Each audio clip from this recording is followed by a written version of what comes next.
औज़ुबिल्लाहिमिनश्शैतानिर्रजीम बिस्मिल्लाहिर्रहमानिर्रहीम अल्लाहुम्मा सल्लि अला सय्यिदिना व मौलाना मुहम्मदिन व अला आलिहि व अस्हाबिहि व बारिक वसल्लिम। डियर व्यूअर्स, उम्मीद करता हूँ कि आप खैरियत से होंगे। नेक्स्ट क्वेश्चन हमारे पास है, explain the mechanism of binary fusion and budding in bacteria and yeast respectively. कि बडिंग और बाइनरी फ्यूजन का प्रोसेस जो है वो आप डिस्कस करें। बाइनरी फ्यूजन बैक्टीरिया के अंदर और बडिंग का प्रोसेस जो है वो ईस्ट के अंदर आप डिस्कस करें। यहाँ पर मैंने थ्योरी लिखी हुई है और साथ साथ डायग्राम भी लिखी हुई है, एग्जांपल वगैरह भी दी हुई है। यहाँ पर मैं आपको डायग्राम के ज़रिए से एक्सप्लेन कर देता हूँ, बाकी थ्योरी वगैरह जो है वो आपने रीड आउट कर लेनी है पेपर के हवाले से। तो सबसे पहले ये हमारे पास एक बैक्टीरियल सेल आपको नज़र आ रहा है, ये बैक्टीरियल सेल है।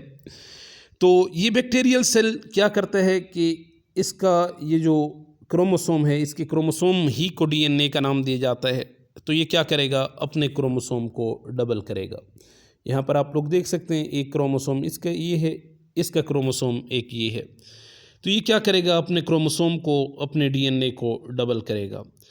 डबल करने के बाद फिर क्या करेगा कि यहाँ पर आप देख रहे हैं कि इसकी जो सेल वॉल है वो क्या हो जाएगी, सेल वॉल इसकी इनविजिनेट हो जाएगी। इनविजिनेट का मतलब ये होता है कि अंदर धंस जाना। इनविजिनेशन के बाद फिर क्या होगा कि कंप्लीटली जो है वो ये बिलफर्ज हमारे पास दो सेल जो है वो इस तरह से हो जाएंगे, एक का क्रोमोसोम यहाँ पर, एक क्रोमोसोम यहाँ पर। और उसके बाद फिर क्या होगा कि दो सेल जुदा जुदा हो जाएंगे और इस सेल में भी अपना जेनेटिक मटीरियल, इस सेल में भी अपना जेनेटिक मटीरियल ट्रांसफ़र हो जाएगा। अब देखें कि दो हिस्सों में इक्वल पार्ट्स में डिवाइड हुआ है, तो इसलिए फिजन टूटने को कहते हैं कि दो पार्ट में टूट जाना, और दो या दो से ज़्यादा पार्ट में टूट जाना। और फिजन बाइनरी का लफ्ज़ है तो बाइनरी टू के लिए यूज़ हुआ है कि एक से दो बैक्टीरिया जो है वो बन गए।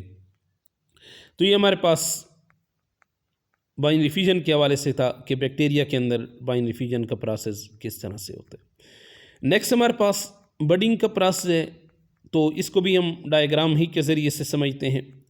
और किसके अंदर हम डिस्कस कर रहे हैं, इसके अंदर इसको हम डिस्कस कर रहे हैं कि इसके अंदर जो है इसका प्रोसेस किस तरह से होता है। अब यहाँ पर आप देख सकते हैं कि ये हमारे पास एक पेरेंट सेल है, यानी कि एक पेरेंट यीस्ट है, एक यीस्ट है।